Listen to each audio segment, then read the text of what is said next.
Right, you have 2 sourdough starters. So I just split mine to give half to my sister.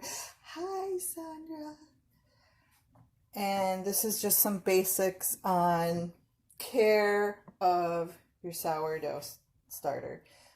There are a lot of people out there who are like really regimented about how often you feed it and use it and all that stuff. And I am a barbarian and don't do that at all.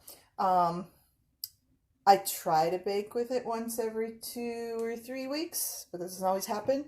I do try to feed it a little bit every week, if I remember. Sometimes it goes 2 weeks without getting fed, and that's okay. So if I know I'm not going to use it, I'll take it out, let it sit out for a little while to warm up and get active.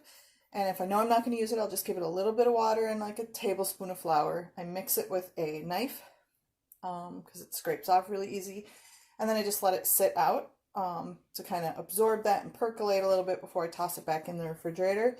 And when I say I take it out and leave it out for a little while before and after that, that can be anywhere from an hour to all day. So it's really very forgiving. So I try to avoid using more than half of my starter at any given time, because if I use more than half of it, it's very slow to build it back up, because you don't want to add more than half as much ingredients as you've already got. So we each have 3/4 cup of starter, so I'm going to feed them each a 1/4 cup of flour and enough water to keep them fairly liquid.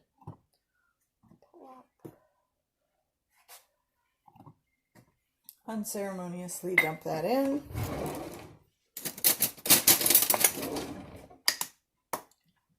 I'm using the old container with water, and the water's slightly warm. It doesn't have to be warm, but it's nice if it's warm, but you don't want it to be hot.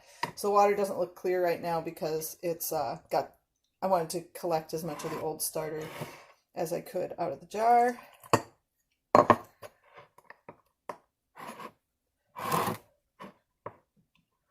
Just mix it till it's no longer lumpy, and it's the thickness that you want in your starter. Some people like theirs very firm, almost a dough in and of itself. Some people prefer it more liquid. I tend to go with a thick liquid myself. It's just easy to work with that way. That's good. It's a little easier if you incorporate the flour and the water slower than I did, but it's not that big of a difference, obviously, because I'm able to do it.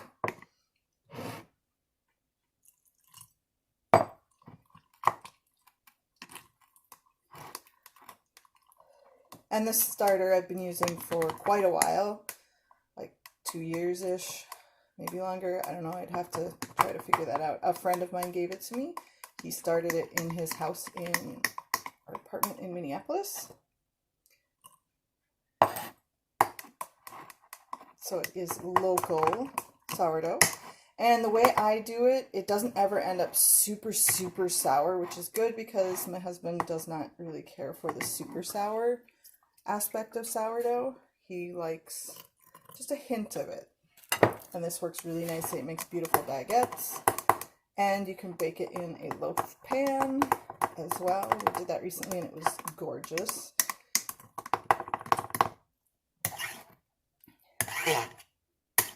Ta-da! Now I'll let them sit out.